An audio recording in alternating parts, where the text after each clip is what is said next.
A very good evening to all, brothers and sisters in the Dhamma. So today is the 18th April 2023, Tuesday class. So we're continuing our sharing from this book, the wonderful Dhamma Lotus Sutra. I think we are at page, is it 451? I don't know, but it is a. You're on the thing and see. Okay. I had to check. Because of all the desire. Yes. Yeah. Okay, page 451. Okay, let us gather so that we can have the physical puja offering. Yeah. Namo 本师释迦牟尼佛。Namo 本师释迦牟尼佛。Namo 本师释迦牟尼佛。Namo 观世音菩萨。Namo 观世音菩萨。Namo 观世音菩萨。Namo 阿弥陀佛。Namo 阿弥陀佛。Namo 阿弥陀佛。Namo 弥勒佛。Namo 弥勒佛。Namo 弥勒佛。Namo 普贤菩萨。Namo 普贤菩萨。Namo 普贤菩萨。Namo 地藏王菩萨。Namo 地藏王菩萨。Namo 地藏王菩萨。Namo 佛菩萨。Namo 佛菩萨。Namo 佛菩萨。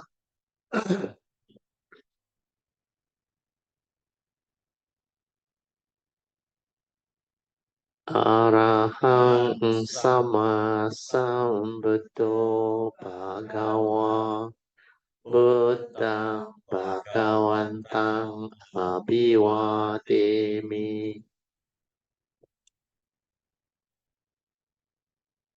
สวากาโตภะคะวะตาธัมโมธัมมังนัมมัสสามิ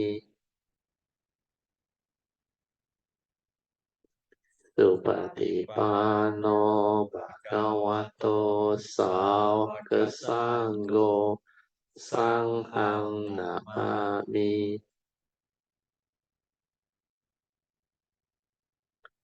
นะโมตัสสะภะคะวะโตอะระหะโตสัมมาสัมพุทธัสสะนะโมตัสสะภะคะวะโตอะระหะโตสัมมาสัมพุทธัสสะนะโมตัสสะภะคะวะโตอะระหะโตสัมมาสัมพุทธัสสะพุทธังสรณังกัจฉามิธัมมังสรณังกัจฉามิสังฆังสรณังกัจฉามิตุติยมปิพุทธังสรณังกัจฉามิตุติยมปิธัมมังสรณังกัจฉามิตุติยมปิสังฆังสรณังกัจฉา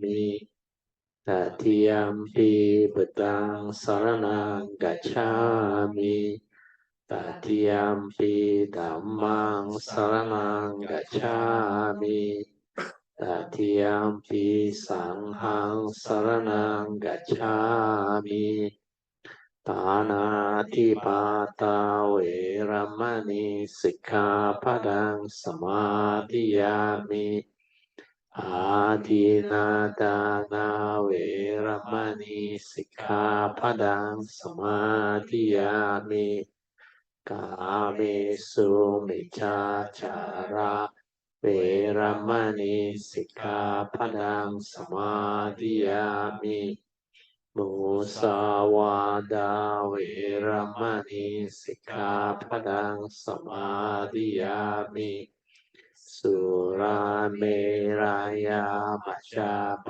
มาทฐานาเวรมณีสิกขาปะทังสมาธิยามิ Okay, you all can be seated. Then we shall continue our chanting from page 3 of the chanting book. we will chant the Padipa Puja. Padipa Puja, offerings of light. Kanda Sarapa Dipena Dipena Tamadang Sina Tiloka Dipang Sambudang Pujayami Tamonodang Ganda Sambara Yutena Dupena Hang Sugang Hina Pujaye Pujaniyam Tang Puja Bhajana Muttamang Vanna Ganda Guno Petang Etang Kusuma Santatin Pujayami Munindasa Siri Pada Sarorohe Pujemi Bedang Kusumena Nena Punena Mitena Cehotu Mokang Pupang Milayati Itang Itang Me Kayo Tata Yati Vinasa Bawang Adivase Tuno Bante Aniyang Parika Pitang Anukampang Upadaya Patigan Hatu Mutamang Adivase Tuno Bante Pale Parika Pitang Anukampang Upadaya Patigan Hatu Mutamang Adivase Tuno Bante Bojanang Parika Pitang Anukampang Upadaya Patigan Hatu. Okay, now we shall chant the Puja aspiration based on our understanding of the significance of all these Puja offerings. Significance of offering of light. May this offering of light to the Buddha brings forth the causes and conditions to illuminate our mind and help arise the needed clarity and understanding to dispel all darkness or ignorance therein. Significance of offering of water. May this offering of pure, clear, cool water lead us to the pure, clear Dhamma that cools and doses of the fires of all defilements within our mind. Significance of offering of incense. May our morality, virtue, and understanding shine forth far and wide, just like the fragrance of this incense which we are offering to the Blessed One, who is perfect in wisdom and virtue. Significance of offering of fruits. May this offering of fruits remind us of the Dana Parami of generosity and the fruit of our karma, so that we will diligently strive on with heedfulness to attain the path and fruition soon as possible. Significance of offering of flowers. May this constant offering of flowers to the Blessed One strengthen our faith and constantly remind us of the impermanence of this body, so that we will diligently and sincerely strive on to cultivate Sila, Samadhi, and Panya, leading to ultimate liberation, the born-free Nibbana. Making of overall aspiration. By the power of these merits, born of these offerings, may our spiritual faculties of Saddha, Virya, Sati, Samadhi, and Panya be further strengthened until they become balas or powers, sharing and transfer merits to all beings.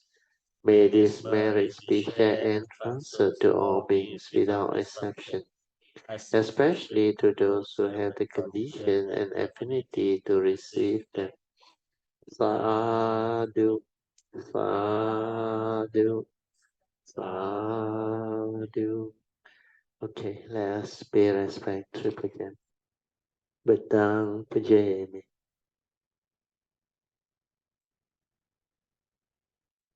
Dhammang Puja.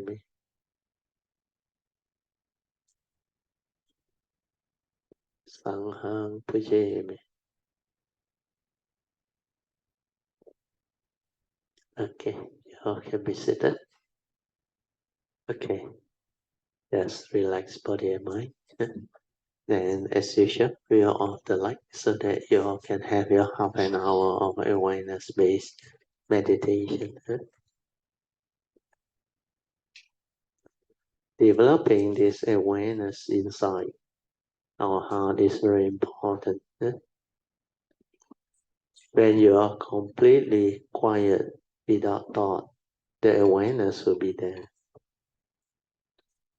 So this awareness-based meditation can be developed if you understand what the true mind is. When you understand that without thought, that nature, the awareness nature is already there.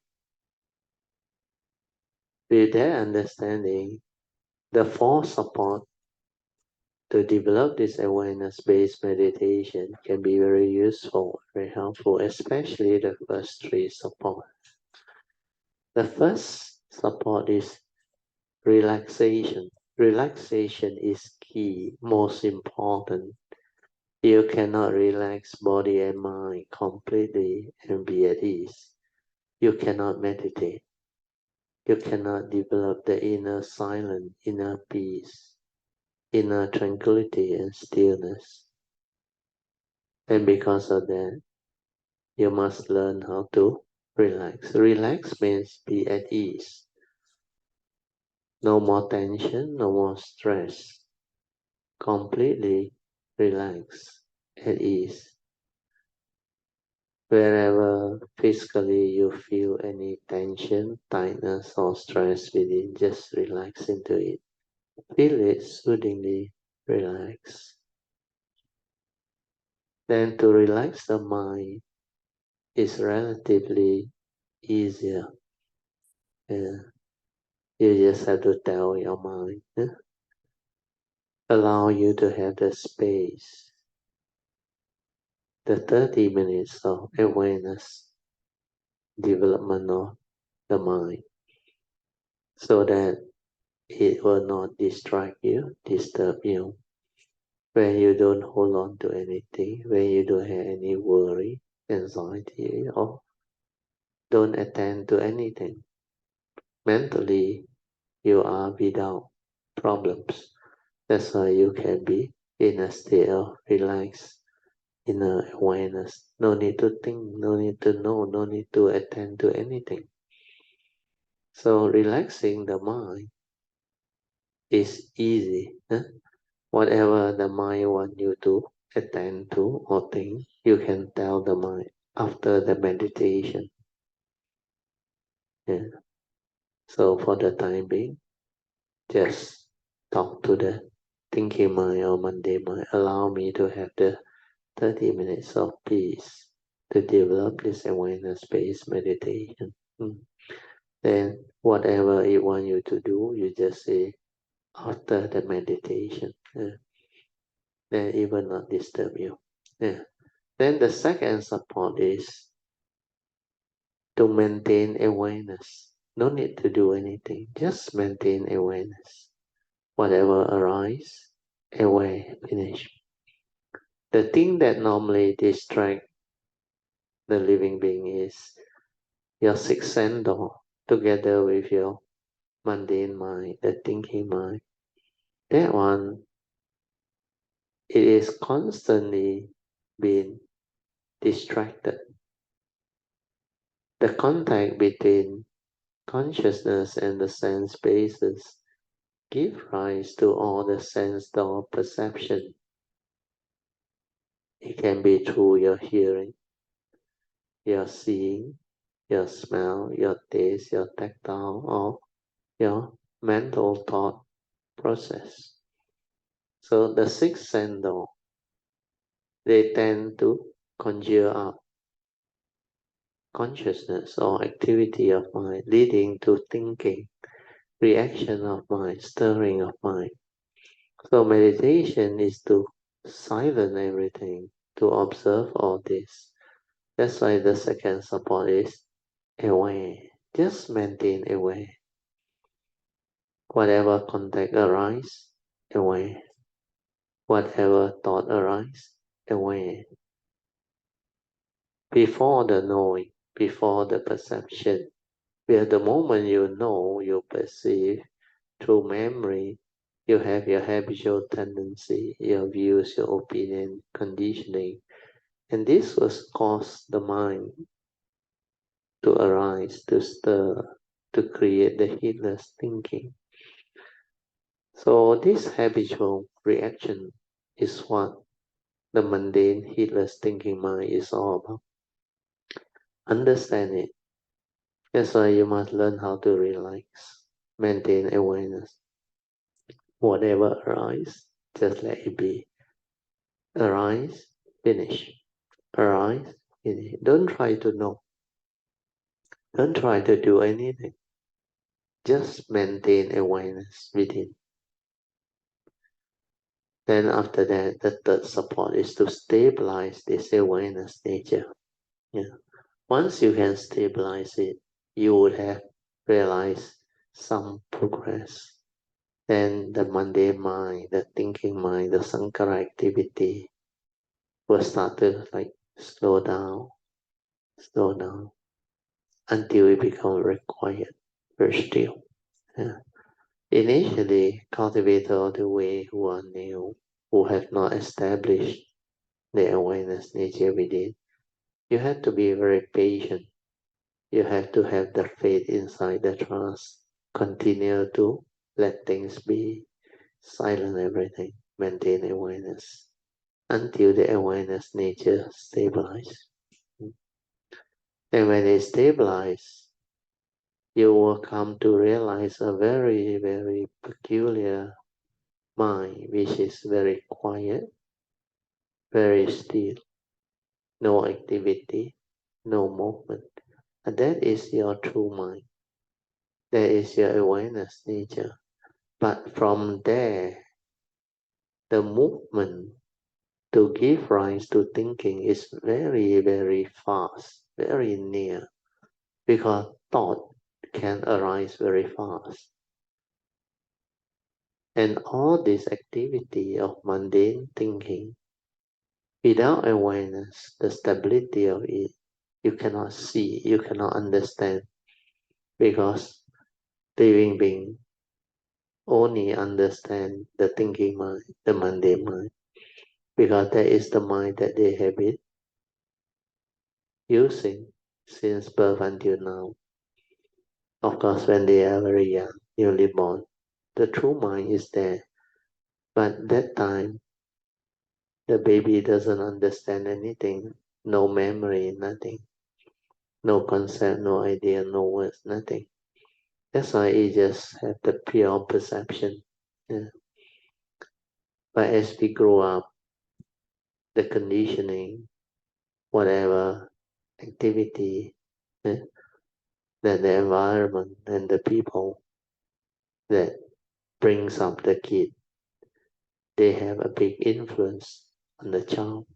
And because of that, we develop thought process, thinking, where we are taught many things, and these are knowledge we accumulate in our brain. Then from knowledge, we develop our views, our opinion, conditioning, belief system, our like and dislike, and a whole range of complex mental thought activity. Then we also develop fear, worry, anxiety, insecurity, sorrow, lamentation, sadness. Of course, there are also happy moments where we have laughter and all those things. So meditation is to be able to silence our mind, to observe all this and understand clearly who are we, what are we, how we function as a human being, and what is this so-called human being all about. We have a physical body, we have a mind, the form and mind which the Buddha has described as the pi aggregate. So when you are mindful and aware, you can see all this, you can understand all this. And this is awareness-based meditation. That's why to train the mind to be aware, to observe and insight into phenomenon, to develop the understanding behind is very important.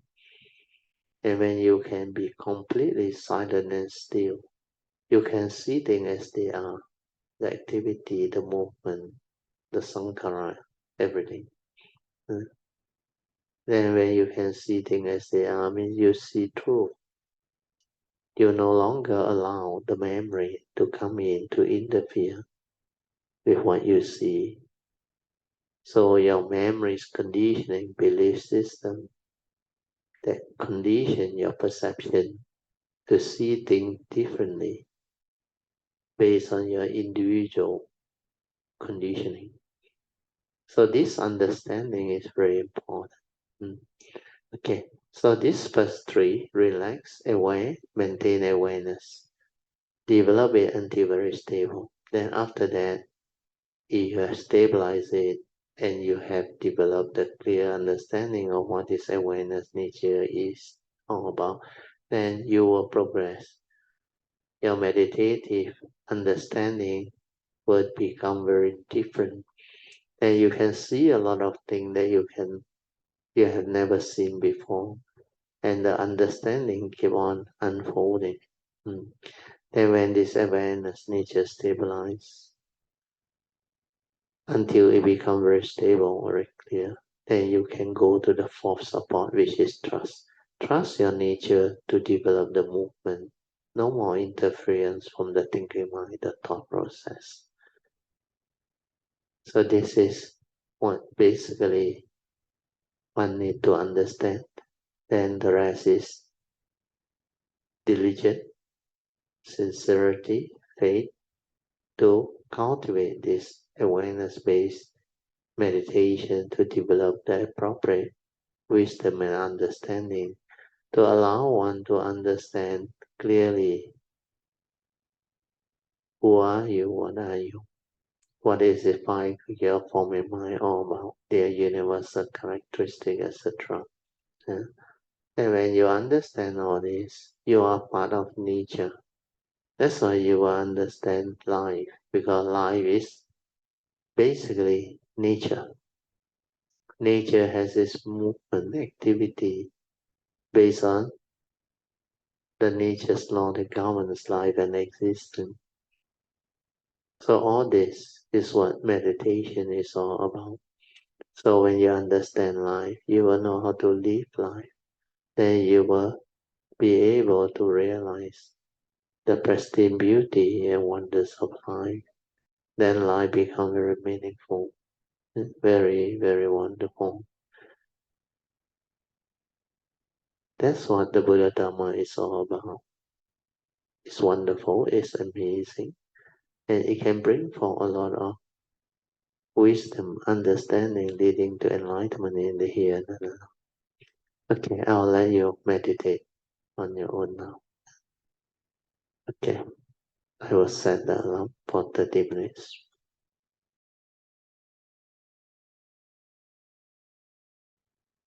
Okay, you all can slowly, mindfully come out of meditation.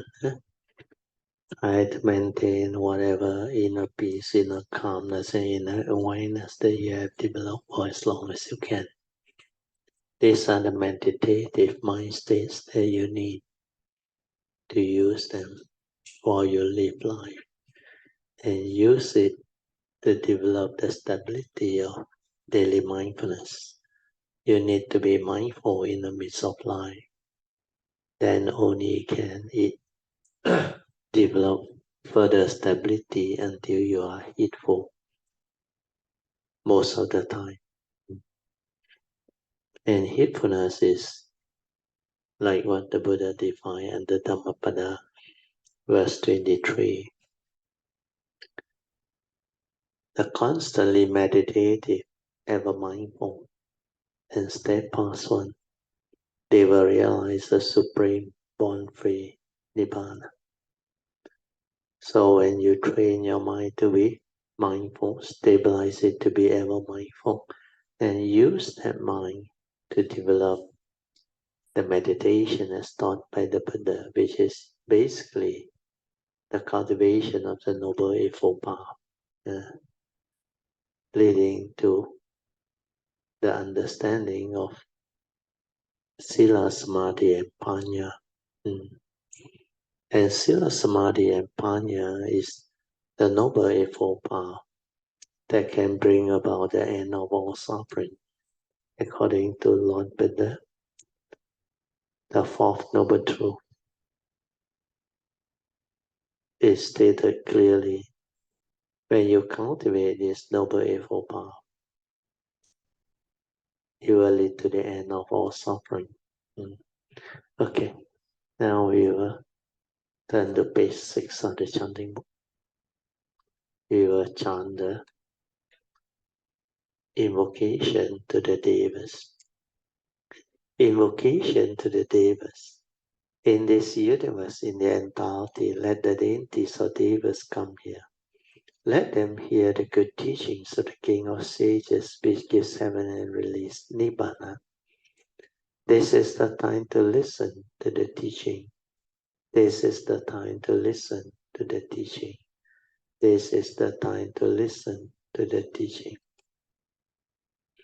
Samanta Chakawalisu Atraha Gachantu Devata Saddhamang Munirajasa Sunantu Sakemokadang Dhammasvanan Kalo Ayang Badanta Dhammasvanan Kalo Ayang Badanta Dhammasvanan Kalo Ayang Badanta Namo Tassa Bhagavato Arahato Sama Sambuddhassa Namo Tassa Bhagavato Arahato Sama Sambuddhassa Namo Tassa Bhagavato Arahato Sama Sambuddhassa Iti Beso Bhagava Arahang Sama Sambuddho Bija Charana Sampanno Sugato Lokavidu Anuttaro Purisa Dhammasarati Satta Deva Manusanang Buddho Bhagavati Swakato Bhagavata Dhammo Sanditiko Akaliko Ehipaseko Opanayiko Pajatang Veditapo Vinohiti Sarvatipano Bhagavato Savakasangho Ujupatipano Bhagavato Savakasangho Yaya Patipano Bhagavato Savakasangho Samiti Patipano Bhagavato Savakasangho Yadidam Chatari Purisa Yogani Atha Purisa Pugala Esa Bhagavato Savakasangho Ahuneyo Pahuneyo Dakineyo Anjali Karaniyo Anutarang Punyang Ketang Lokasati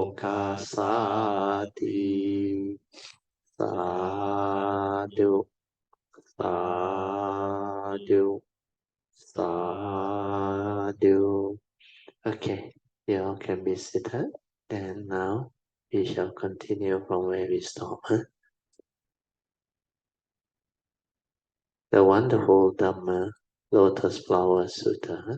We are at page 451. Volume 3, Chapter 2. Expedient Devices by Tibetan Master宣化. Because of all desires, they fall into the three evil paths. So this is what the sutta says. Desires are craving. So they fall into the three evil paths.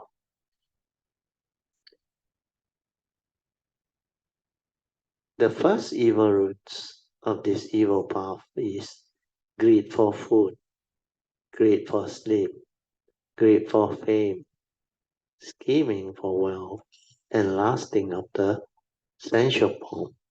All these various evil modes of behavior generate affliction.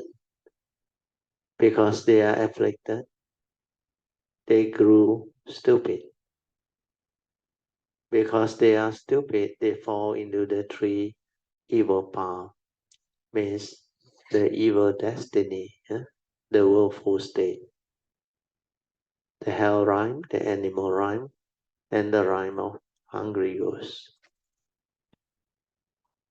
They look upon the five desires as too important.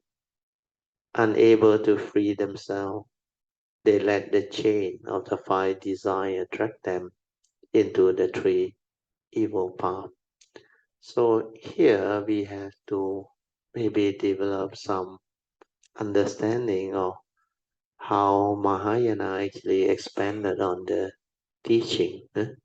Basically, under the Theravada teachings, we only have the three types of cravings. Sensual craving, or they call kama tanha, and bhava tanha, craving to be. Then vibhava tanha, which is craving not to be. But some books use the word craving for existence and craving for non-existence. It's just a different use of English word. Craving to be is to become something. Means to exist, to become something. So the translation are actually quite okay if you understand, but you don't understand, it may be a bit complicated. So anyway, the three types of cravings give rise to suffering. That's why it's called the cause of arising of suffering. But Mahayana developed it by expanding on it into what they call the five desires. So they try to relate to worldly life, worldly activity. When there is this craving for food, which is also sensual craving, then when there is this greed for sleep, then when you attach to fame, attach to wealth, then when you have lust or very strong sensual craving, all this, according to Mahayana, they will bring about downfall when you don't have the Dhamma, because living being indulged in them. Normally, when you have the means, when you have the wealth and the means, you will like to go for good food, indulgent in good things. The Dhamma is to be understood. It's not to say you cannot have them. If you have the means, you can afford it. By all means. But the only thing that the Buddha wants you to understand is all these are dependent, originating, condition arising, causal phenomena. When you have built up the causes and condition and receive it through proper means, properly without the evil roots of greed, hatred, and delusion, then it's allowable and it does not bring about problem. So the only difference is you don't attach, crave, and cling based on delusion. Then there is no negativity involved. And also within the Theravada teaching, the main evil roots are greed, hatred, and delusion. These are the roots of all evil. When you have them in your mundane mind or heart, then it will manifest and make you evil. So these three evil roots of greed, hatred, and delusion I have gone through before. You have to expand on it. And the way I teach you to expand on it is actually a lot better than the 5 desire that the Mahayana tend to describe it. We need to understand the full extent of these 3 evil roots of greed, hatred, and delusion. Under the first evil root of greed, when the Buddha mentioned the Pali word lopa, so most Theravada texts or commentary, they translate lopa as greed or sometimes desire, craving, and all those things. But if you really want to understand this evil root, you have to go deep into it. How did this greed, evil root, comes to be? Like the Buddha explained, it is from sakkayaditthi, self-delusion. When you believe you exist, when you believe that form and mind is you, then there is what we call the ego, the personality. It starts to manifest. So this ego and personality, when you cling onto it, grasp onto it, and hold onto it, and believe that it's you, is the source of the problem. That's why because of that, you become what we call possessive. You want to own things. You want to have things. That's how all this craving come about. Grasping, clinging, covetousness, desire, lust. So all these are the spin-off from that self-delusion where you think you exist. You want to own things, you want to have things, you crave for things, you grasp at things, you cling on to things. So greed, the evil root, is not only greediness. Whatever you crave for, whatever you cling onto, grasp onto, hold onto, desire strongly, they are all part of greed. All your covetousness, craving, and desire, they are all part of the evil roots of greed. Then when it comes to the evil root of hatred, it's not only that mental evil root of hate. In fact, all of your negative craving are defined under these evil roots of greed. The Pali word is dosa. So whenever you have this evil root, it will include your dislike, your unpleasant reaction, your envy, your jealousy, your emotional negativity. All these are part of these evil roots. So when you expand it this way, then you can develop better understanding. Then when it comes to the third evil root of sakkayaditthi or self-delusion, it will include fear, worry, anxiety, sorrow, and lamentation. So all these mind states, they spin off from the three evil roots. But basically, the three evil roots, especially greed and hatred, they also spring from the third evil root of scarcity. From scarcity, the personality, the ego, actually manifests the duality of greed and hatred. Base your like and dislike, your pleasant and unpleasant sense experience, your whatever emotional negativity, grasping, clinging, sensual desire, sensual craving, lust, etc. Yeah. So this way of expanding on the basic three evil roots teachings as taught by the Buddha is more important. Then that craving, the Buddha defined under the three types of craving, also very useful. What we normally deal with is only sensual craving. Sensual craving got two, like and dislike, pleasant, unpleasant, positive and negative. So sensual craving is basically craving of the senses, materialistic craving. But the other two type of craving, craving to become something, craving to be and not to be. And that one is actually part of the human psyche when you live life, especially in our society. In our career field, we also crave to become successful. We crave to have high position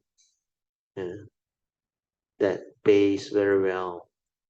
Then that comes with fame, that comes with reputation, that give rise to praises and all those things, or title and all those things. So craving to be initially is like very exciting. A lot of people crave to be, especially in the career field. Then nowadays, even in the political environment, they crave to be the prime minister or the president of a country. Then they crave to be within the political hierarchy. Like each and every individual political party, they have their hierarchy, the executive posts and all these things. Then they also have many of these like central committee people that holds power. So when it comes to craving to be, it is a very wide field that is not covered under the five desire. So craving to be, we have to expand on it. Not only career, political, but in whatever civilization, there are many of these of craving to be, to become a successful athlete, to be a world champion, to be a famous doctor or engineer or whatever. These are all part and parcel of craving to be. So not only career, political, even in the community, we have those positions that they fight for, they crave for. And in an organization. So they have all this position where people really crave for. Then as they work towards all this promotion and all things, they realize there is a lot of negative thing that comes along, a lot of backstabbing, political rivalry and all those things, office politics and many other things. Then they realize when they able to achieve that high position is a hot seat. There's only one and everybody fighting for it. That's why there is a lot of politics. backstabbing and all those things. So when they cannot take the pressure, then the opposite manifests, craving not to be. Then some, they say, might as well die, suicidal thought and all those things. That's why the younger generation, the living beings, they end up with suicidal thought and all those things is because of depressive mental state, depression. And when they are under severe stress condition, when they cannot cope with their responsibility, they really develop a lot of suffering, negativity of mind state, afflictions.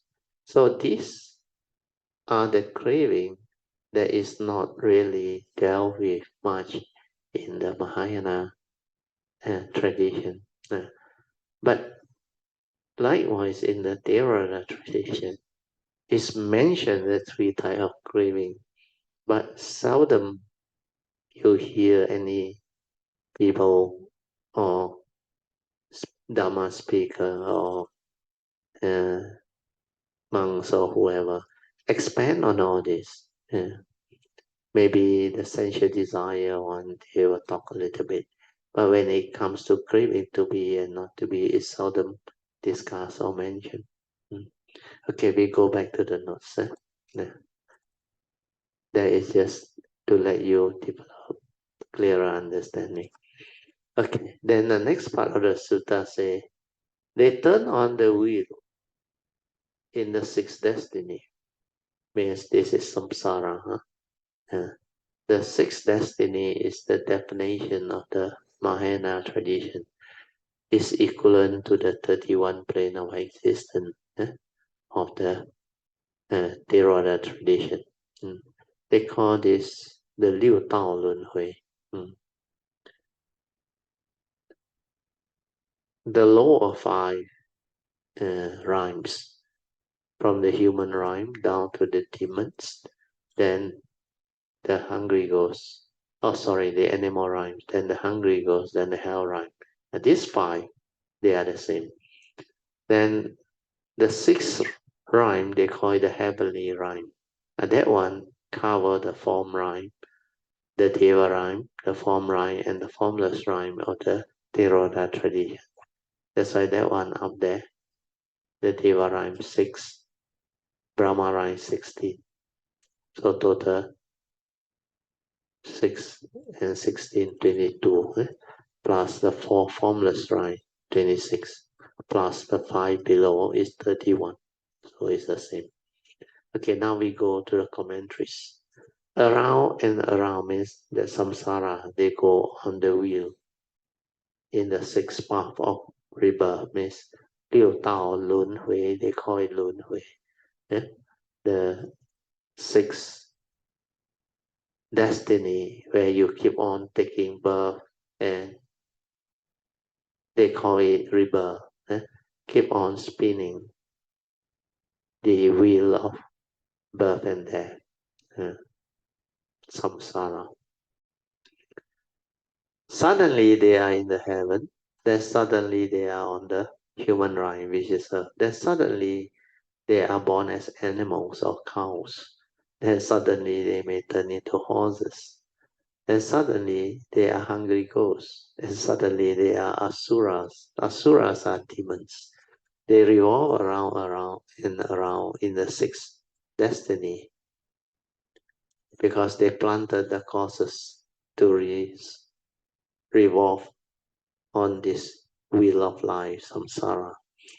Suffering, utter misery. Having planted the causes, they must suffer the retribution of turning on the wheel, or the misery and wretchedness of the sixth destiny, or sixth path of rebirth.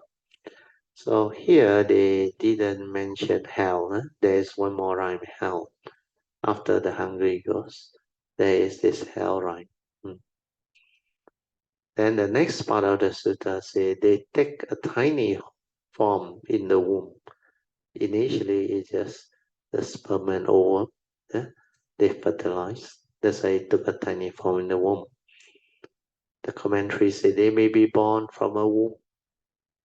Perhaps they are born as a human being. Or perhaps they are born as a cow, a horse, a pig, or a mouse. See? Some people are afraid of mice. If you are afraid of mice, then do not do bad things. If you do bad things, you may just end up in the red pile, yourself as a friend of a mice. Look at mice.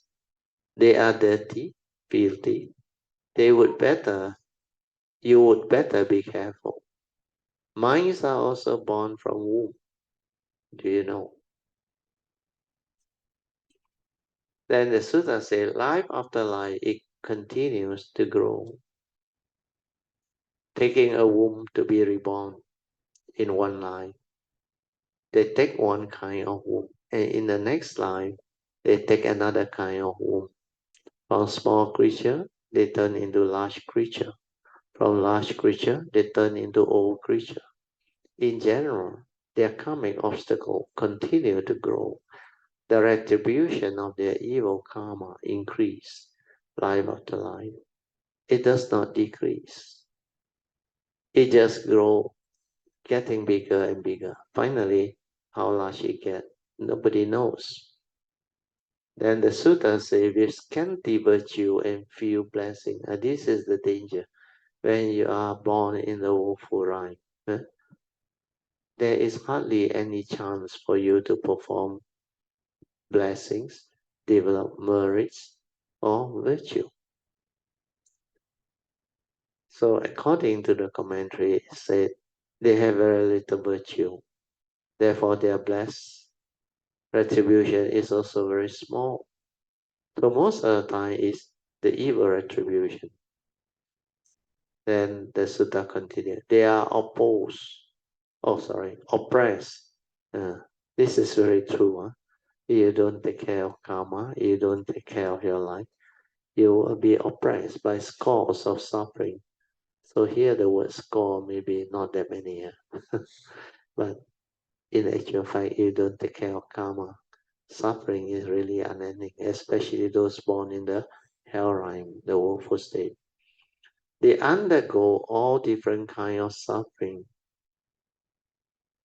The 3 suffering, the 8 sufferings, and the limitless suffering, which is the hell. They enter into the dense forest of different views. So most of these people, they are driven by wrong view. That's why we call it the deviant views. They run into the thickets of deviant views. So many of them. How can they ever find their way out again? So the danger of delusion is such. Those of existent, non-existent, and the like. Existent refer to the views of permanence, and non-existent refer to the view of annihilism. The dense forest of deviant views refers to the general list of 62. So under one of the sutta, I think in the Theravada tradition, the 62 deviant views. There's a sutta on it, I remember. I forgot the name already.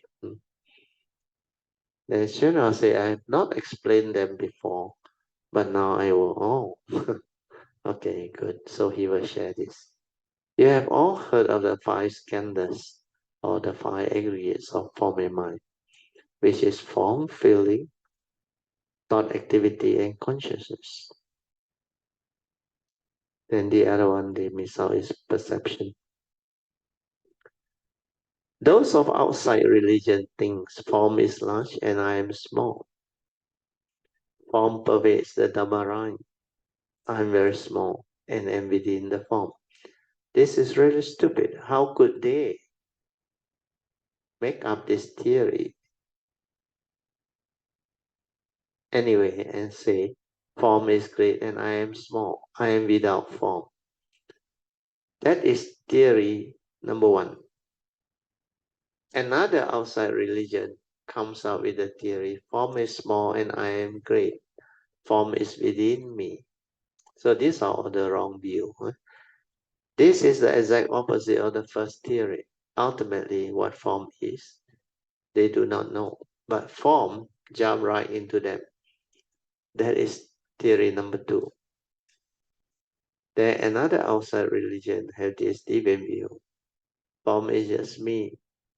That makes 3. Then another outside religion say form is apart from me. They have nothing to base their deviant views on. But that makes 4 of them. So these 4 are: form is great, I am small, I am within form. That form is small, I am great, form is within me. That form is me, form is apart from me. The 4 propositions apply to the remaining form skandhas as well. For example, 4 is not form. Remaining 4 skandhas as well. That's why they now go into feeling. They repeat, feeling is great, I'm small, I'm with feeling. Okay, then they move on. Move it on. The same 4 propositions apply to thinking, activity, and consciousness.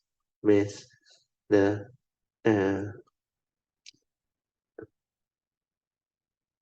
here thinking to them, I think is the English translation. Actually, is the 响应, 响应 or the 行运. So it's actually from soul, is 想, they use the word 想, 行是. So 行 is actually activity, activity. But 想 actually is thinking, 响应. But here, the actual word is perception. No? So how do you reconcile?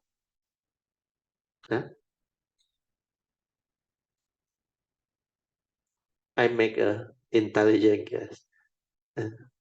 想到的想, understand? When you perceive something means you perceive it through the thought. But it seems in Mandarin there is no equivalent Mandarin word for perception, is it? Do you have a word for perception? It's still 想, isn't it? But 想 is more toward thinking, isn't it? But when you use the word 想到, it's perception. When you perceive something, is you actually think, and that thing appears and so on. So it becomes perception. So I think they're 响应, if I'm not wrong. Because I initially, when I heard the Mandarin, I said, how can it be perception? Then I asked around, they said no Mandarin equivalent word for perception. It's still 想. So never mind, go back to the thing. So here, you all Mandarin educated, you have to be a bit careful. But the correct word for sanya is perception, actually. So the same 4 proposition applies also to here. Their thinking is actually perception, then sankhara activity and consciousness. So the 4 propositions apply to all the 5 skandhas. 4 times 5 is 20. These 20 views are of the present. The same 20 may also apply to the past and the future. Thus, the 20 views times the 3 period, a total of 60. What about the remaining 2 views? They are simply the views of permanent and the view of impermanent or annihilation. It is mentioned in the sutra text as the views of existence and the view of non-existence. These 62 views make no sense at all. Do not ask me how they arrive at them. They basically have no principle behind. They are just set up by people who don't have the understanding as deviant views. If you look for some principle behind them, they will fall into deviant views yourself. There is no principle behind them, but we should know what they are. We should also know that they are based on no principle, whatever. Yeah. But here, I don't know why Master Shenhua used this 62. I don't think the Theravada tradition one is explained in this way. Anyway, if you want to find out, you can go and check it out. I think, now I recall, the Theravada one is Brahma Net Sutta, means the whole net of wrong view, if I'm not wrong. Then, as far as I can recall, their wrong view is wrong view with regards to self and no self. But Sakyamuni Buddha, the Buddha, realized something in between, non-self, anatta. That's why their wrong view come from atta and attaniya, the Pali word, because Ajahn Buddhadasa explained that. Then the true understanding came from the Buddha. He teach in between. That's why they call it the middle path. Anatta.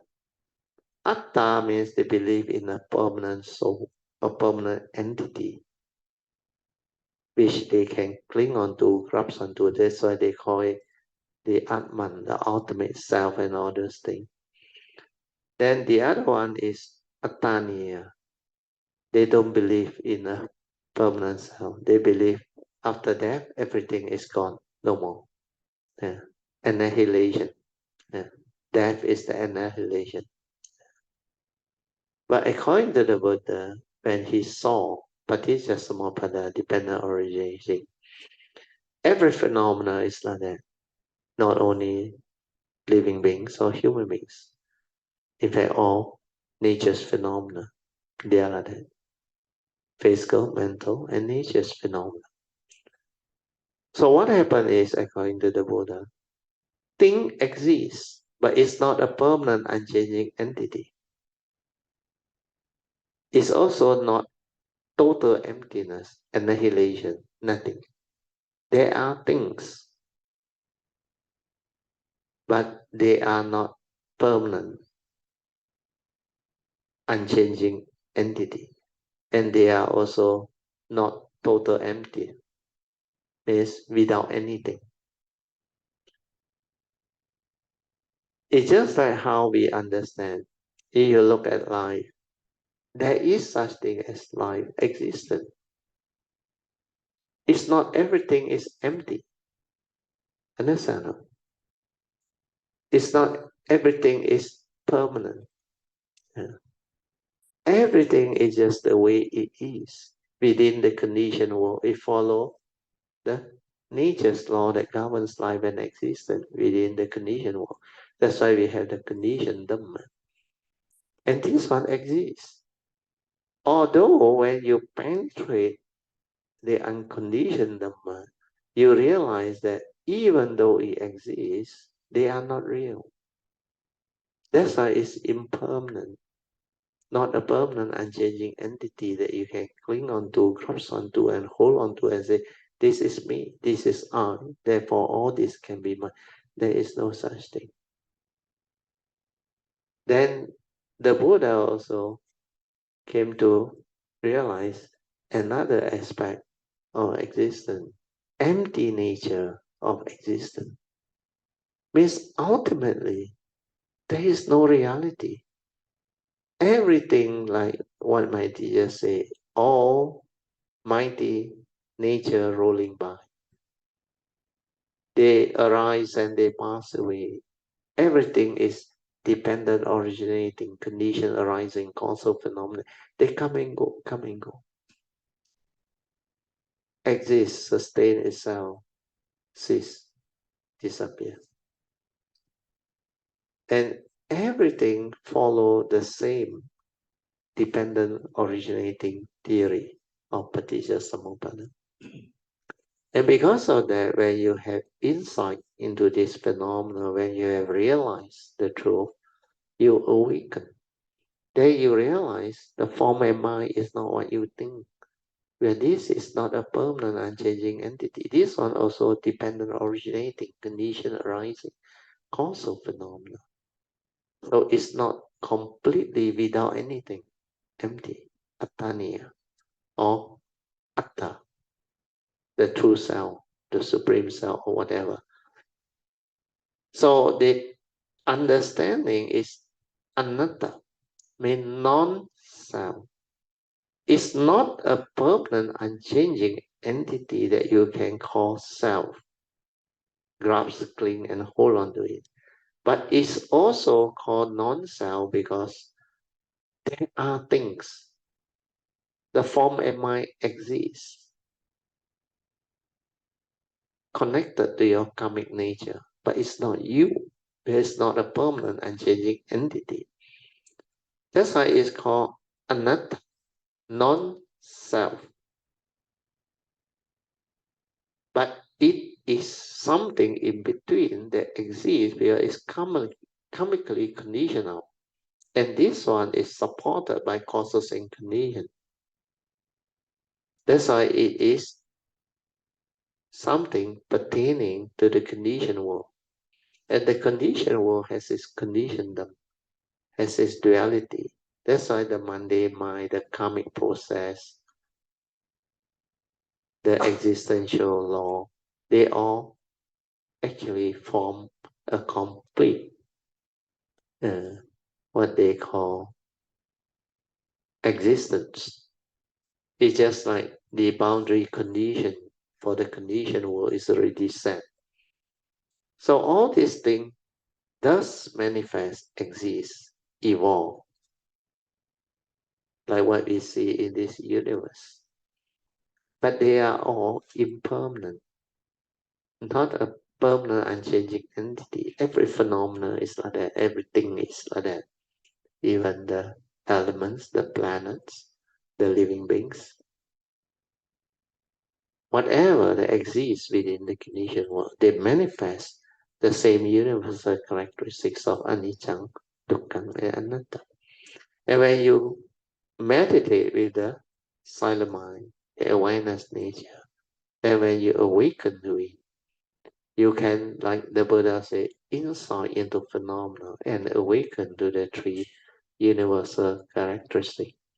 Then you're no longer deluded by that wrong view, sakkayaditthi, that condition living beings to grasp and cling at the form and mind, believing that it's real, believing that it's a permanent unchanging entity that you can cling onto, grasp onto, and hold onto, and say, this is me, this is I, therefore all this can be mine. There is no such thing. And this understanding is very profound. And you have to understand both the conditioned world Dhamma and the unconditioned world Dhamma. Then combining the two wisdom, only can you understand life. It becomes a complete understanding. Then the whole mystery of life or existence can be unfolded. You can revel the mystery behind. And through that, life becomes different. You can actually come to understand all this so beautifully and so wonderfully. That's why life, take a turn, becomes very, very wonderful, amazing. Then there is no longer delusion, confusion, suffering, and misery.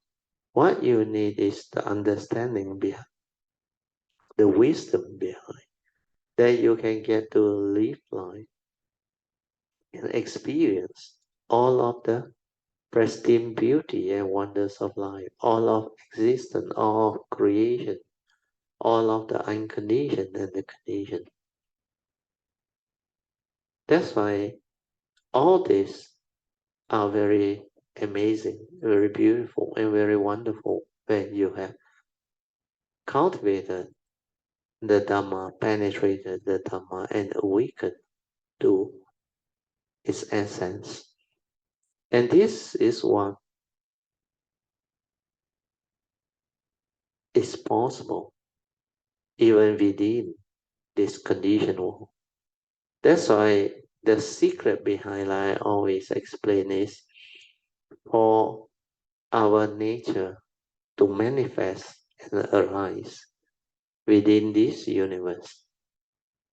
There are one thing that must arise: the form and mind, karmically conditioned form and mind. Without that process, we cannot come. Because when that karmic nature, which has already been like developed and evolved, that karmic nature will have the ability to condition a form and mind for our nature to arise. And this form and mind is one aspect, or we call it one segment of our living segment, or they call it the living being's life. So every time you are born, like I used to share with you, that is one segment of your life.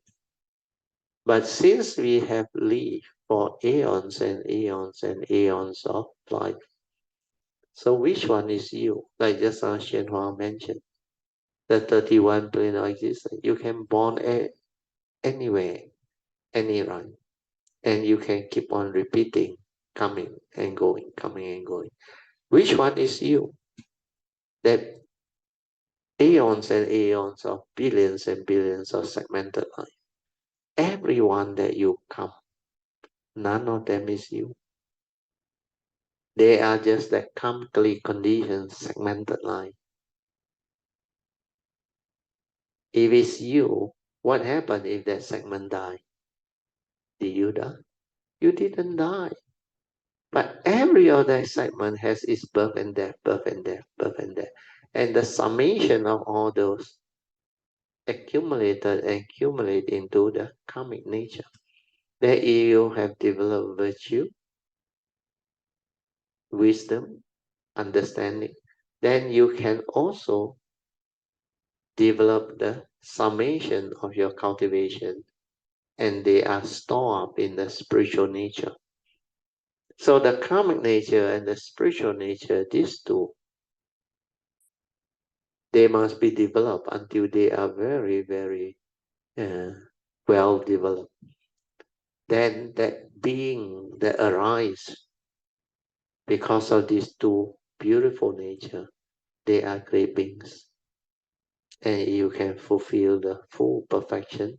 You can become Sammasambuddha, the fully enlightened one that has like perfected the whole understanding of the wisdom behind. That's why they have perfected the karmic nature, and they also finally perfected the spiritual nature, the 10 perfection. That's why when these two are perfected, it spin off into what we call the Sammasambuddhahood nature, means the fully enlightened one. Samyat Sambodhi. So this understanding is very profound, very deep. And so far, I think, I only managed to find it in the Buddhist teaching.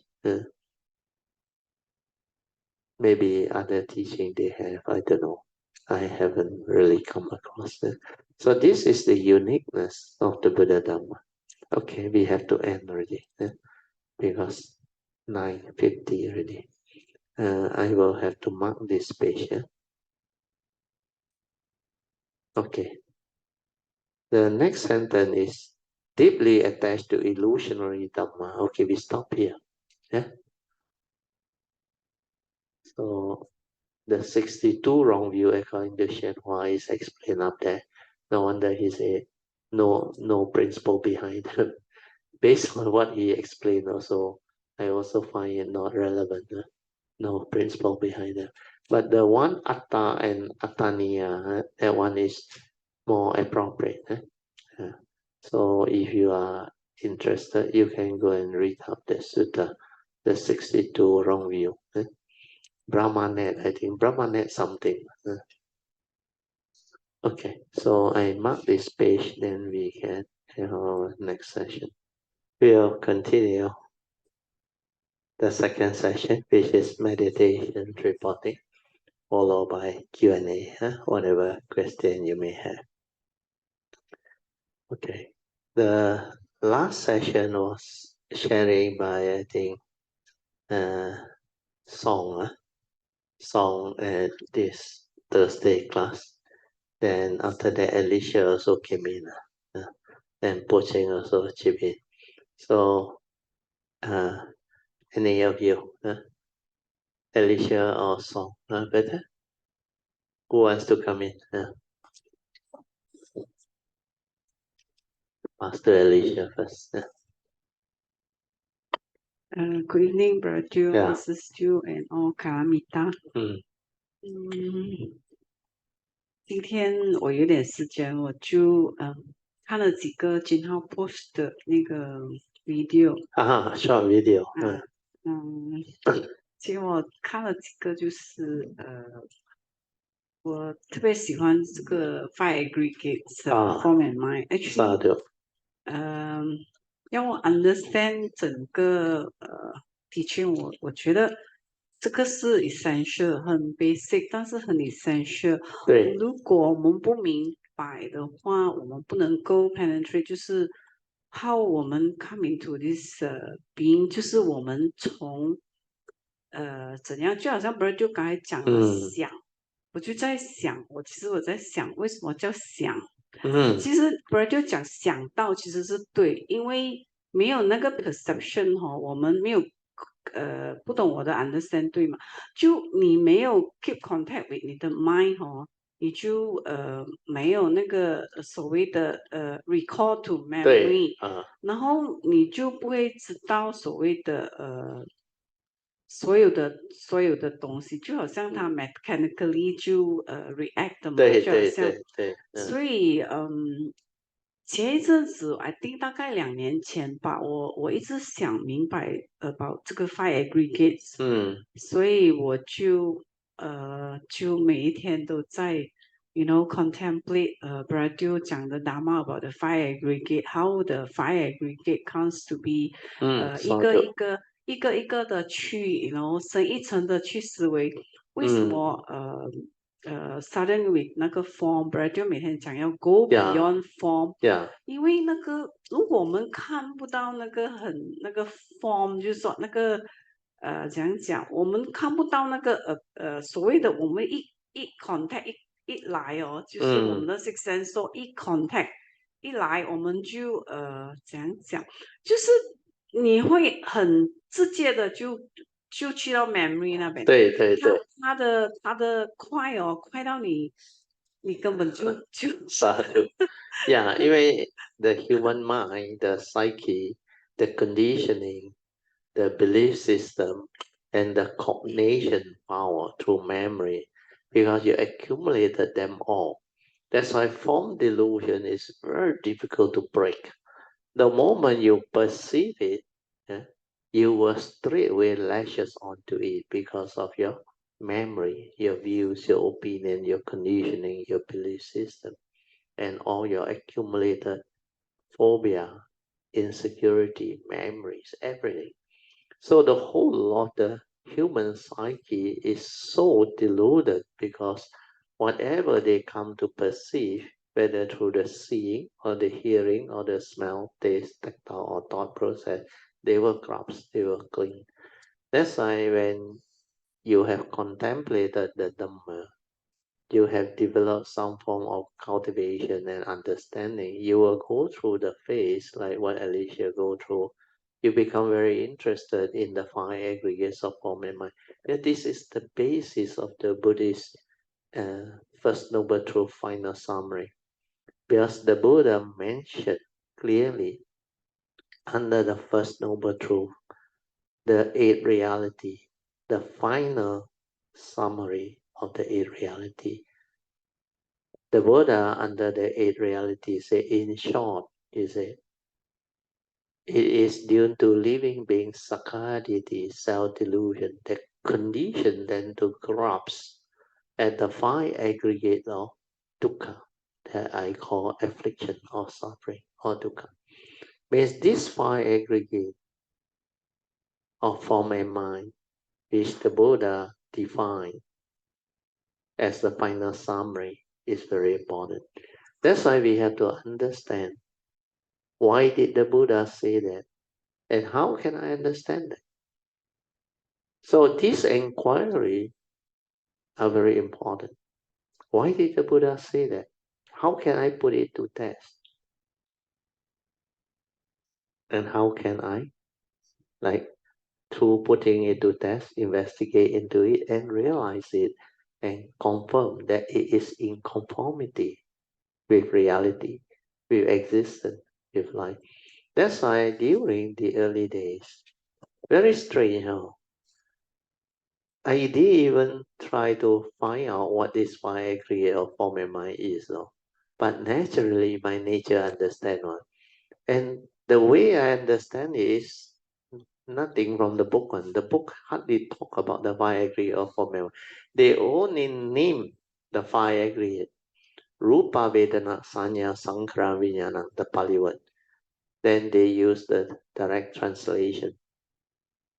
The direct translation, of course, they define as only the one aspect, which I call it the first aspect, the physical form. But they didn't explain about the mental form. Because that aspect of Dhamma is actually mind Dhamma. Without the mind, without the mindfulness and the awareness, you cannot see this form Dhamma leading to mind Dhamma. And you cannot see beyond form, beyond mind. But to see beyond form, beyond mind, you must be able to realize or penetrate the unreality of form and the unreality of the mundane mind, where they are all dependent, originating, condition arising, cause of phenomenon, not what you think. So form is unreal, I use the word, because it's not a permanent, unchanging entity. That's why the Buddha said form is impermanent. And because form is impermanent, it goes the way of nature. It will go through the phenomenal cycle, the birth and death, the birth, sustenance, and passing away.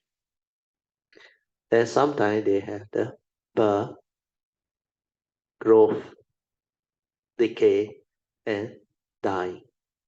The four-phase cycle or the three-phase cycle, or shorter phenomena, the two-phase cycle. Like they say, birth and death.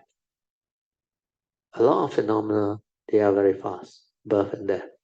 Like our breath, our thought process, birth and death, very fast. Our footstep, arising and passing away, arising and passing.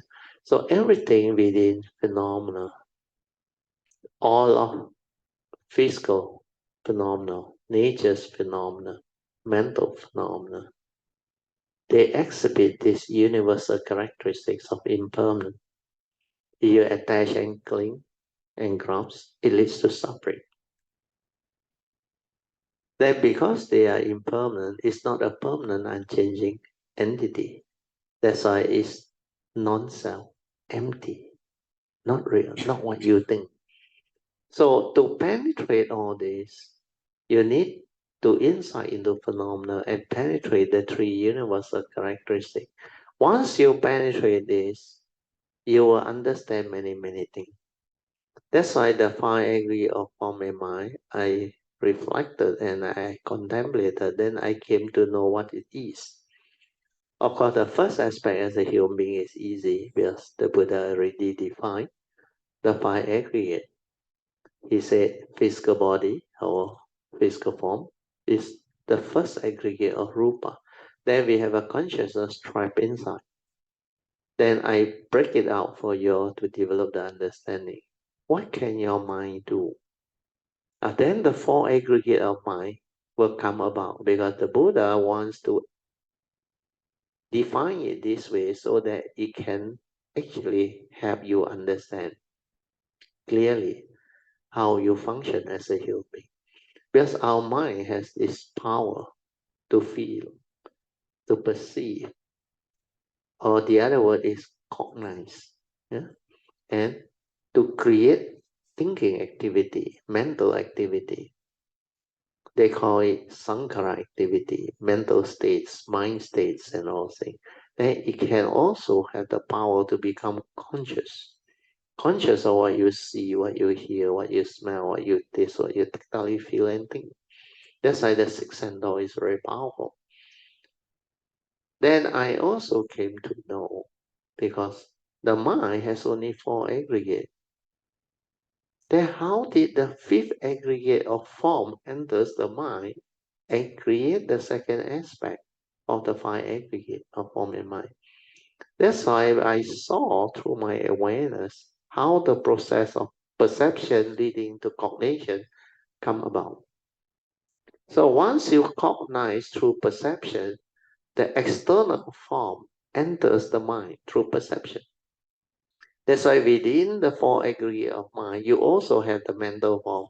It becomes the five aggregates of form and mind. This second aspect is what the Buddha is interested in. That's why the 12 link, the one mentioned inside there is the second aspect, not the first aspect. That's why the commentary try to explain it over the 3 lifespan. That one is wrong. That one is not practical. Maybe as a scientific knowledge, once over 3 lifetime, maybe it can have its purpose. But to me, it's not practical. Over 3 lifespan occur only once. You learn it for what? As a theory? No point. But if it's happening every moment and every instant, then it's useful. That's why the Buddha said, avijja, ignorant. Ignorant of the truth. Ignorant of the Dhamma, the reality, the nature's law that governs life and existence, the pancha niyama. Through ignorance, you create mental activity. Avijja pacha sankhara. So one thing to know, one thing to experience, you create thinking. Because what happens is, living beings always go to the memory to retrieve things. All of your memory, all of your life experiences, good and bad, all the things that you develop as views, opinion, conditioning, belief system, they are all in the memory. So when you go there, what happens is, the mundane mind, which is the consciousness, it will make contact with the brain. That's why our thinking is always at the brain.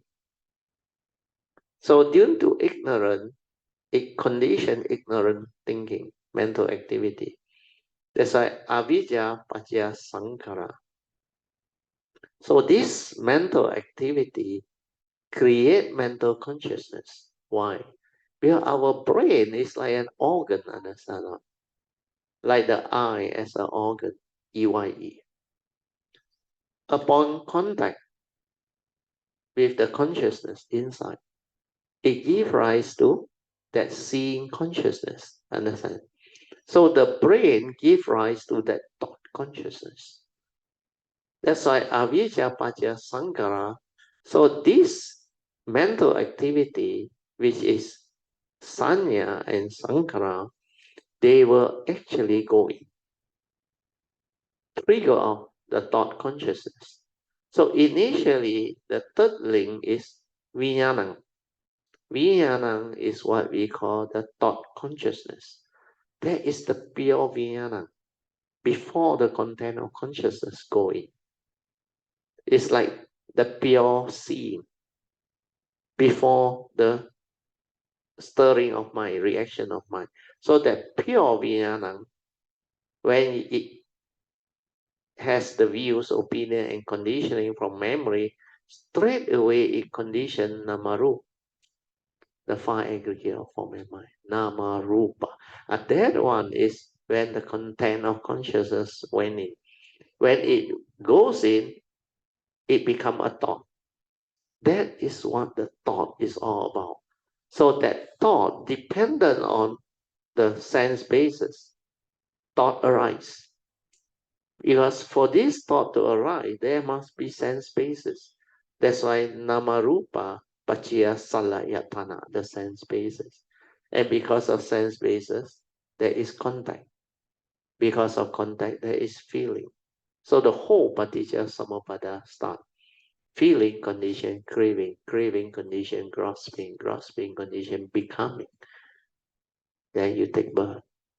And hence arise the whole mass of suffering. So this Paticca Samuppada can be realized and understood and awakened to through mindfulness. When you have mindfulness, you can see. Because I realized at that time when my mindfulness was so stable, I can be at the moment of feeling. I can be at the moment of consciousness, at the moment of sankhara activity or the movement, everything. It can just stay there because it's non-grasping. Whereas without the wisdom, the yoniso manaskara, the Dhamma, I realize it cannot. Because it's straight away through the mental conditioning, the habitual tendency, the belief system, everything. It just stir and react. That's why this habitual thinking and all those things, they will manifest. So unless you understand all these five aggregate of form and mind, you cannot understand how you function as a human, who you are, what you are. And this Paticca Samuppada, the movement, the flow, that actually explain to you very clearly that all this is not a permanent unchanging entity. The five aggregate of form and mind, they all have the universal characteristic of anicca, dukkha, and anatta. You grasp and cling through delusion, you suffer. So understanding the five aggregate of form and mind is very, very important, as pointed out by Alicia. Because if you cannot penetrate it, you do not contemplate and reflect deep to understand all this, then you cannot connect to the teaching.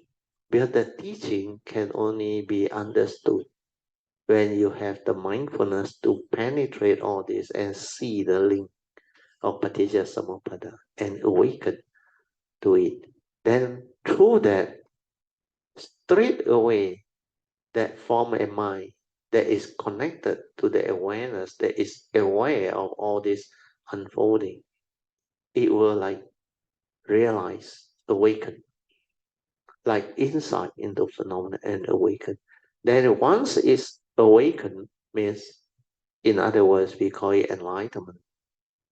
The understanding is there, the wisdom is there, the yoniso manaskara is there. Then this form and mind is no longer deluded by the phenomenal world, no longer deluded by the false sakayaditi, means that self-delusion. So once it awakened to all this, then it saw clearly the anatta nature, the unreality of form and mind, the unreality of consciousness, the five aggregate.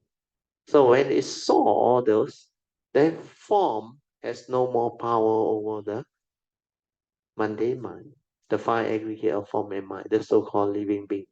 That's why this living being, you can say, is enlightened. But it's not you. It's not a permanent, unchanging entity. But the wisdom that is connected to it through the awakening, the process of meditative awakening and understanding, is the important one. Once that one surfaces, then that form and mind no longer deluded. Then it will rise above that delusion. Then the mind liberate. That's why during that time, form loses power. The whole phenomenal world of form and consciousness will collapse in front of you. It has no more power over you. Then you know, within the conditioned world, there is this conditioned Dhamma. There is this conditioned Dhamma that explain all these things. They have the what we call the dualities. They have all the what they call mental thinking, the mental states, the mental conditioning, movement, activity. Then through all this understanding, the conditioned Dhamma become very different. You can use it, you can live with it, you can experience it, and yet you are not deluded by it. It's just like the fifth patriarch told the sixth patriarch, Liu Zhu Hui Neng. He said, after he explained the Diamond Sutra, when it comes to the part on the Monday mind, he said, this Monday mind, you must know how to use it and yet not be deluded by it. The moment Hui Neng heard that, he came to great awakening. Because he already had the direct seeing, the understanding. He only need to be linked that aspect of the conditioned Dhamma, where he has realized the unconditioned Dhamma. But the conditioned Dhamma is the one that is difficult to understand. That's why understanding the conditioned Dhamma is actually more difficult than the conditioned. Understanding the conditioned Dhamma is more difficult than awakening to the unconditioned Dhamma. Awakening to the conditioned Dhamma is much, much easier. That's why to live life is not easy. When I was in Singapore recently, I met Puja. I have conditioned to explain this part to her. Because unless you take the Bodhisattva away, you cannot have the extensive exposure to life and existence and to develop the perfection of wisdom and understanding of life. So the conditioned world Dhamma is another major field of understanding.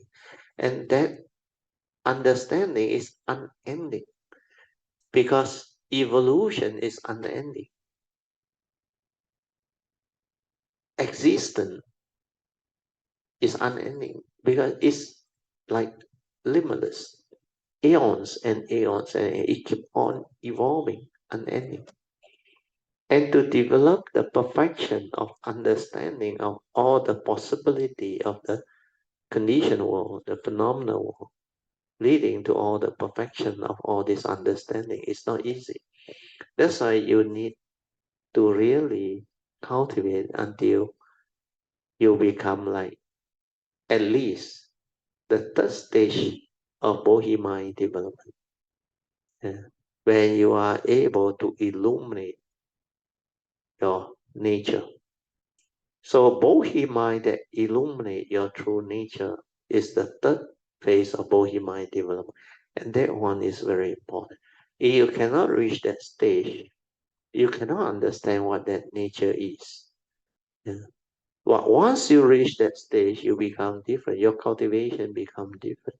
Then you can actually develop the deep understanding of the conditioned world Dhamma. Where from that illumination, that nature, every life you come, when you connect, that nature surface. And that nature that has this understanding will actually develop all the perfection and wisdom and the understanding.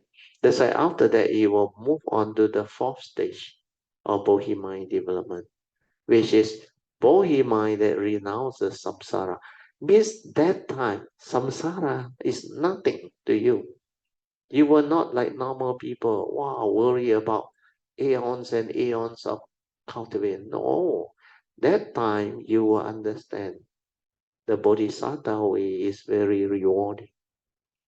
Because during that time, you have the understanding that samsara is just that conditioned world's movement, activity.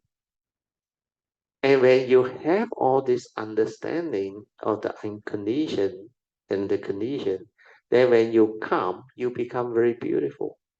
even though that segmented life is not a permanent, unchanging entity, not you. But there is such thing as life, there is such thing as existence. And even that short duration, time frame, like 1 hour existence, sure, civilization is. Average lifespan 75, maybe 80.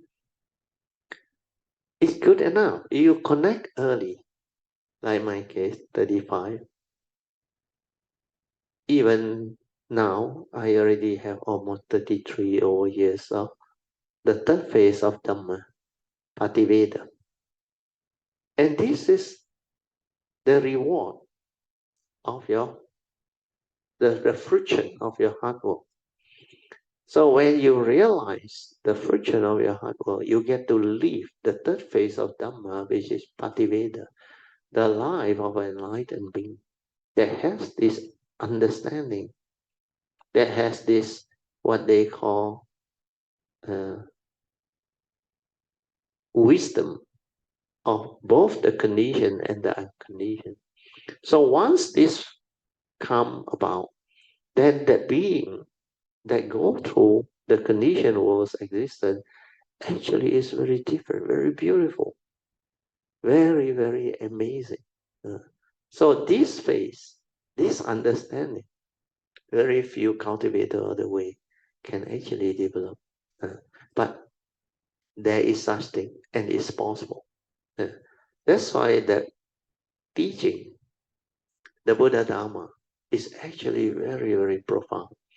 Not only the 5 degree of form and mind, because from the penetration of the 5 degree of form and mind, that is just the beginning of the unfolding of the conditioned world Dhamma. From there, you penetrate.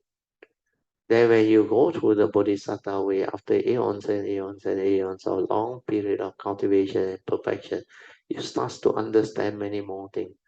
I even describe with Pojing how all this are possible. Then there are many things, actually many things. So hopefully, with this condition and this sharing, you all can develop more understanding of, they call it, how amazing, wonderful, and beautiful this Buddha Dharma can be. And the perfection of it, the understanding of it is really unending. That possibility is really, really unending. And it can continue to evolve until very, very beautiful. So that is the part that I want to share. Now, Alicia, you can continue. 8 more minutes. Sorry for interrupting okay, so brother, long. Sadu. 其实早在几年前我开始 cultivate 的时候，那个 sixth sense 咯，especially the 听hearing consciousness，我觉得是最难搞的。对对对。因为每一次你听到 serending 或者你看到 serending，你会 react。你会 react。但是我们不知道，不然就真正的叫我们要 silent 的意思。那时候我真的不明白。因为如果我们 go through 这个 training， 如果我们在那个 training 的时候，如果我们不 silent， 就是说你让它 manifest。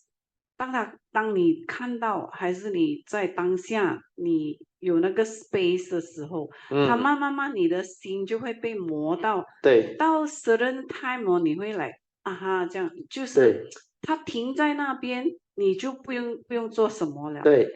这个就是它的这个法的所谓的 Buddha Dharma， 它的妙，就是因为通过这个 training。我理解到的就是原来 Bird 就讲的 silence 是这样子，就是你看到它的时候你就静静，还是你看到 certain thing 的时候你不要 react， 就是你本来是已经 arise 有一个念头，你要把它讲出来，但是你就静静，它就这样慢慢它就形成一个 space，然后到后期呢，然后我就现在的可能就去到某人讲一些话哦，我可以要听进来也可以。你的心有时偶尔会好像停在那边，就好像他的 understanding 在那边。他的 face 是这样吗？那他就是讲这样的话，所以 yes，所以我就觉得，哎，原来是这样子去cultivate，我就回想起我之前怎么样的去cultivate，我就想，哦，原来是。不然就讲的 silent， 那时候当下我不明白为什么不然就每天叫我们 silent，所以就是很感恩 b r 还有所谓的condition Dharma 真的是很难，因为我们每天面对的人事物是一直在变，一直在变，一直在变，刹那刹那都在变，我们的心也刹那刹那在变，就是里面是天马行空啊，哇，108000个念头，每一个念头都你如果不够什么mindful的话 ，I mean of course 我们还是在mundane，它还有很多很多的念头，你贪念啊也有啊，还有所谓的贪嗔痴都会有很subtle的，但是我相信我们慢慢的去走下去，就是我们信，我们把我所谓的交给三宝，还有 Brother Liu 的 guidance 啊，还有我相信watching 的 sharing 我也感受到一点，就是我们要相信我们的 nature， 就是我们的 nature， 我最近发觉到它有一点点 self healing， 就来watching 的 case， 其实在之前我有那个好像我抬过。then 又时常会头晕，但是我好像把这一切都放掉，然后我也不吃药，我也什么都不做，我就是做。他好像过了这一阵子，他什么都没有掉了。就我是想分享给卡拉米达，就是要去相信，要有相信你自己是一个很特别的一个你，只有这一个就是你，就是我。就是只有你一个就是这样特别的，所以我们要有faith，要想 yes，所以他就是我最近所感受得到的啦，不然就所以很感恩不然就的分享。我最近听 b r a d 的分享 about emptiness 也有不同的了解，对，所以我觉得听法是必须的啦，每一天都要听，对，把它那个法入心，当那个法一入心之后，它就 manifest， 你就会automatic progress，所以这个就是我想跟大家分享的，感恩 Brother， 感恩大家，阿弥陀佛。阿弥陀佛。Let us rejoice with the good sharing, huh? Sadhu, sadhu, sadhu. So faith is very important. Huh? When you have the faith, you really can penetrate the Dhamma. Without faith, it's very difficult. Then you must listen to the Dhamma attentively. Then as you walk this path, a lot of things will happen. Then when you are correctly on the correct path, what unfold and you go through is definitely according to the Buddha Dharma that has been taught. And you will come to one realization. Everybody that walks through this path, they will go through the same experience of the awareness nature's ability to awaken and understand all this. So a lot of this sharing from Puja when I was in Singapore, where we had a very early lunch, I think about 11 o'clock we're supposed to meet there. And we continue to talk until I think almost 4 something before she go back. So during that time, she also shared a lot of things like what Alicia mentioned just now. She also went through a lot of tests. Then later on, she also see the beauty of that short video that I share on establishing relationship on that Kiet Hun did make some comment on. Kiet Hun say very good, but cannot do it because I said no, everything explained inside there already. So Bojang resolve a lot of things is because she has the Dhamma. That's why when she do the awareness nature training and the awakening and develop the realization, then she can apply like what Alicia realized. Sometimes life-threatening, challenging, she just have faith, persevere, and it clear. Then after that, like she said, very difficult partner, the husband or somebody close to her. Then that Yoniso Manasikara, the wisdom will surface. He is just the way he is. No need to worry. No need to do anything. Just accept them for what they, then apply Noble Eightfold Path to resolve it amicably. Then move on. That is life. That is what Dhamma is. Not to hold on to things, worry about things, then want things our way and keep on having those cocoon of thought that actually, like Alicia shared just now, that he used the word tens of thousands of that type of thought.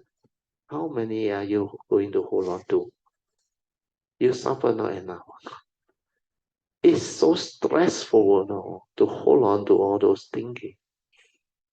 And the world is full of ideas, full of wrong views, thinking and all things. Because everybody is different. Everybody perceives things differently, negatively. Then they can reason, analyze, and come up with all sorts of funny arguments.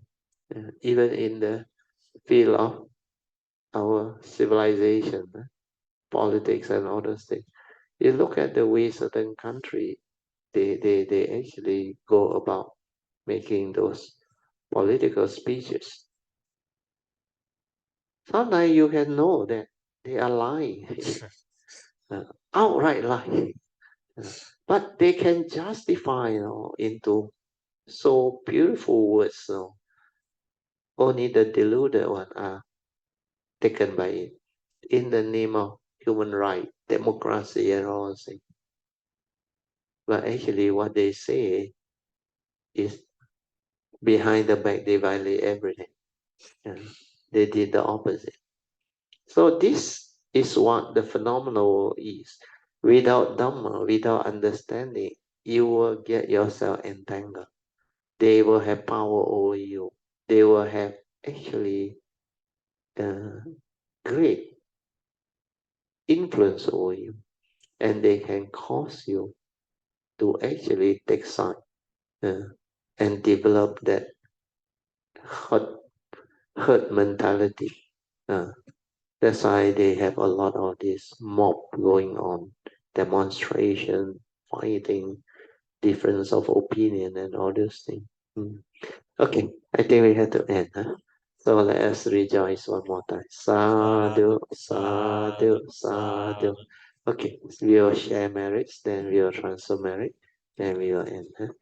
Akasata Chilbumata Devanaga Mahindika Punyantang Anumoditwa Chirang Rakantu Lokasasana Itawata Chamehi Sampadan Punya Sampadan Sabe Deva Anumodantu Sabha Sampati Siddhya Idang Menya Tinang Hotu Sukita Hontu Nyatayo Idang Menya Tinang Hotu Sukita Hontu Nyatayo Idang Menya Tinang Hotu Sukita Hontu Nyatayo Devo Vasadukalena Sasa Sampati Hetocha Heto Bhavatu Lokocha Raja Bhavatu Dhammiko Imena Punyang Kamena Mame Bala Samagamo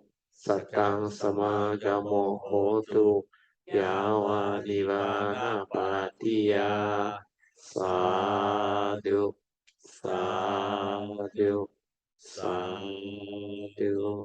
Okay, you all can now pay respect mindfully to Lord Buddha, Kuan Yin Bodhisattva, and all the worthy ones. Then we will end the whole Zoom session. Sadhu. Thank you for all your participation.